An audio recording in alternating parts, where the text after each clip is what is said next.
पूर्व मेयर भूपेंद्र सिंह विधानसभा या लोकसभा का चुनाव लड़ सकते हैं। भूपेंद्र सिंह ने हाईकमान के सामने अपनी पूरी पैठ बना ली है।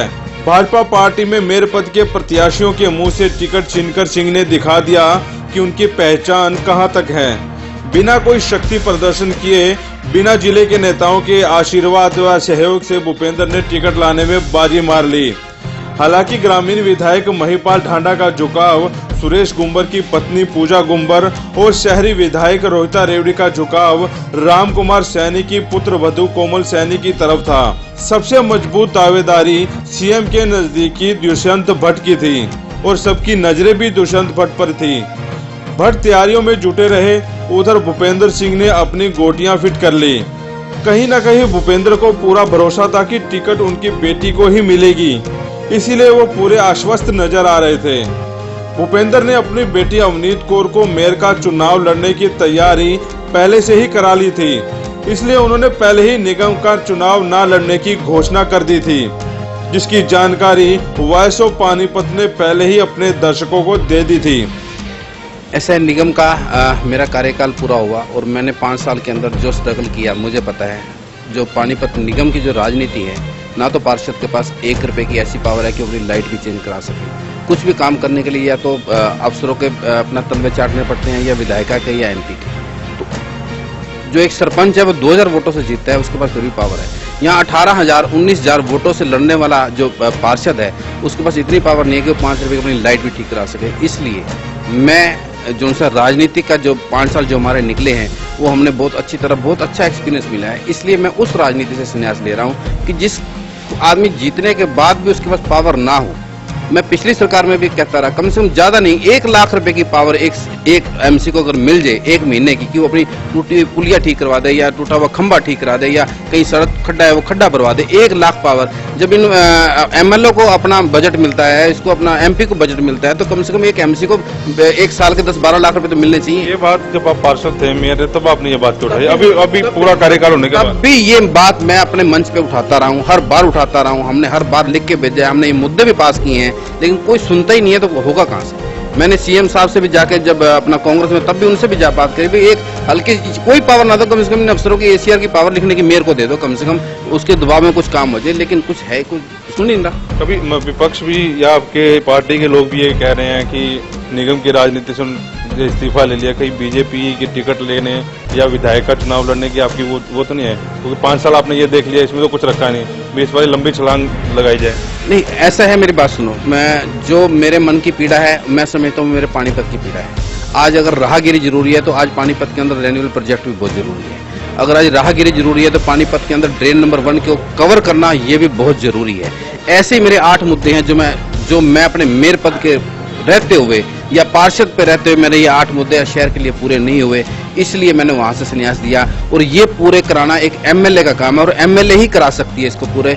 इसलिए मैं आज 1.5 साल पहले आया हूं कि अभी हमारा कार्यकाल पड़ा है, और मैं अपनी विधायिका, अपनी छोटी बहन से मैं आगाह करता हूं, उसकी झोली के अंदर मैं ये घोषणा पत्र डालता हूं कि ताकि अब ऊपर भी सरकार हमारी है, सेंट्रल गवर्नमेंट की, नीचे भी सरकार हमारी है, विधायिका भी हमारी है, कम से कम ये काम अगर वो पूरा करेगी तो मैं तमाम और मैं एमएलए का इलेक्शन भी नहीं लड़ूंगा। मैं अपनी बहन का ही बस्ता उठाऊंगा, उसी के लिए वोट मांगूंगा, और जब तक रहूंगा उसी के लिए वोट मांगता रहूंगा। अगर जो आपके ये मुद्दे जो हैं, जो मैनिफेस्टो है, ये पूरा नहीं होता तो आप चुनाव लड़ेंगे? ऐसा है, अगर मैं तो कहूंगा कि पानीपत के लोगों को जागरूक होना चाहिए कि जोन सा भी एमएलए आपके पास इस बार वोट मांगने के लिए, उसको ये पूछो कि तेरा मैनिफेस्टो क्या है। जब पार्टियां अपनी मैनिफेस्टो देती हैं, तो विधायिका को भी अपने मैनिफेस्टो देना चाहिए पानीपत के हित के लिए, कि उसने 5 साल के अंदर उसके दिमाग के अंदर क्या सोचा है पानीपत को सुधारने के लिए, पानीपत के लिए वो क्या कर सकता है, किस लिए वोट उसको पब्लिक दे, और वोट किस लिए मांगने आया वो। ऐसे मुद्दे घोषणा पत्र हर पार्टी को, हर एमएलए को एमएलए स्तर पे ये जारी करने चाहिए। और अगर आज ये मेरा घोषणा पत्र मेरे मेयर पद के रहते हुए ये अगर पूरा नहीं हुआ, तो मैं अपनी बहन के आके यही अरदास करता हूँ कि ताकि वो इनको पूरा करे। अगर किसी वजह वो पूरा नहीं करती या कोई और भी पूरा करता है, तो मैं उसका भी झोला उठाने के लिए तैयार हूँ। जो मेरे पानीपत से बड़ी कोई पार्टी नहीं है। आपकी बात कर रहे हैं जी, आप अगर जो आपकी बहन जी कह रहे हैं नहीं करती पूरा, ये आप इलेक्शन लड़ेंगे कि नहीं लड़ेंगे? फिर मैंने वनडे मैच से संन्यास दिया है, मैंने टेस्ट मैच से संन्यास नहीं दिया। भूपेंद्र सिंह ने निगम का चुनाव न लड़ने की बात कर जिले की राजनीति में खलबली तो मचा दी थी, लेकिन अंदर खाते एक लंबी स्क्रिप्ट पर काम करना भी शुरू कर दिया था। अपने वार्डों में काम न होने के चलते भूपेंद्र ने अफसरों को कटघरे में खड़ा करना शुरू कर दिया। एक बार तो निगम की अर्थी निकालकर बाजारों से होते हुए निगम के कार्यालय तक जा पहुंचे।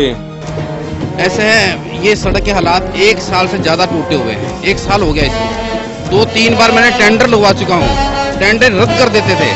इतने बुरे हालात है कि यहाँ पर तो नेताओं की शर्म नहीं आती, जो इस रोड से दिन में 10 बार निकलते हैं। स्थानीय विधायक निकलता है यहाँ से, तब भी उनको दिखता नहीं कि यहाँ पर इतने खड्डे हैं। लेकिन हालात इतने बुरे हो गए कि जब तक कुछ करो ना, कुछ स्टेप उठाओ ना, तब तक इनकी आंखें नहीं खुलती।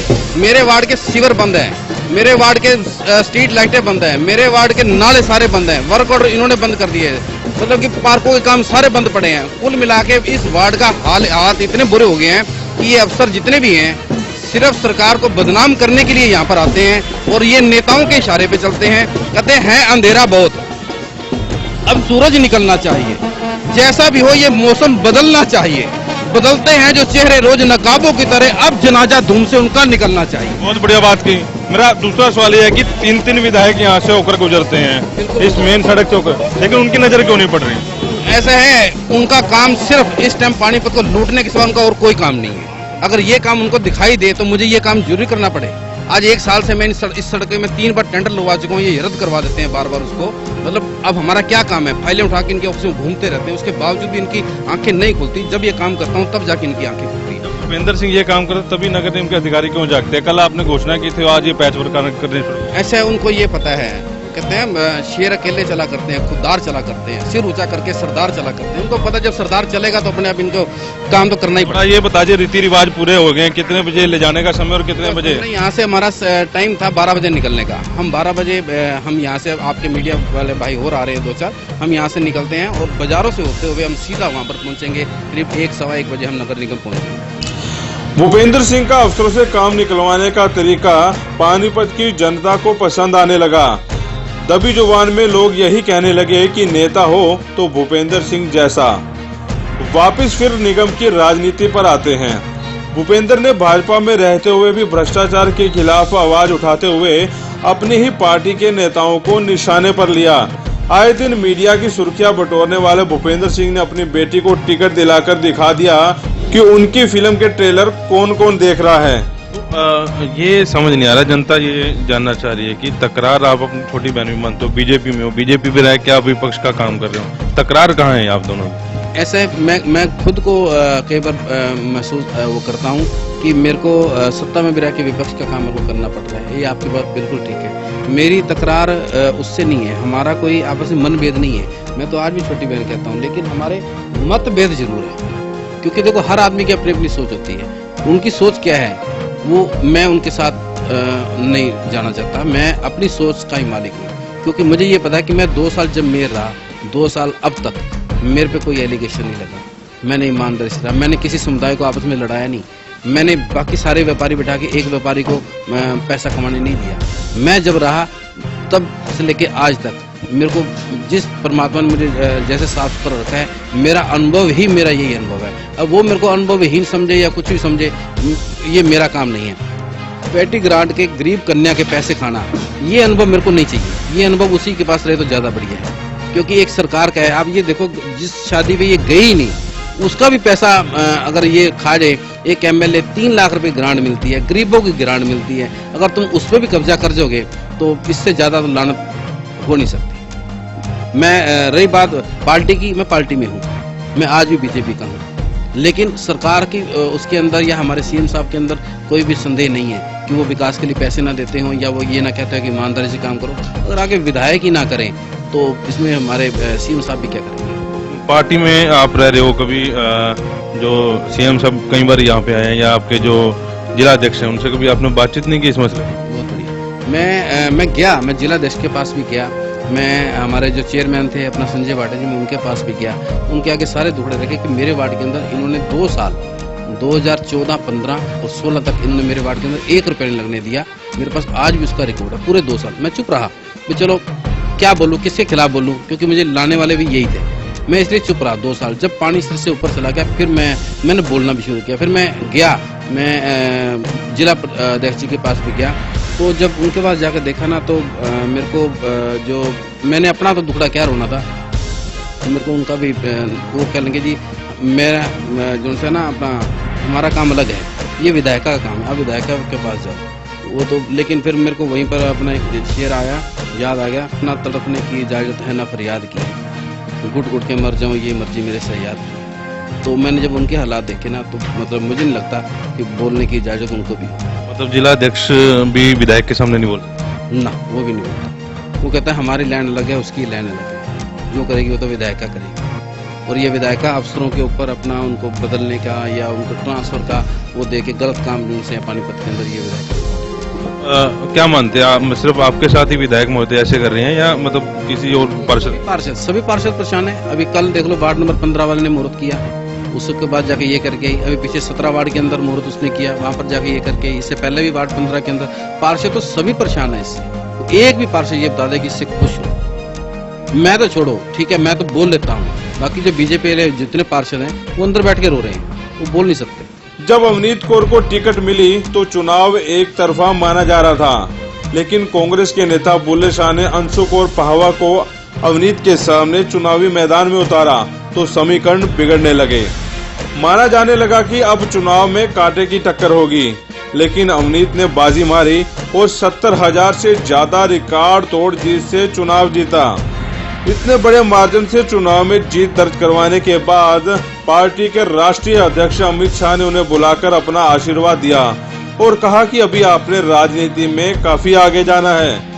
अवनीत और उनके पिता सरदार भूपेंद्र सिंह का पानीपत की जनता ने दिल खोलकर स्वागत किया।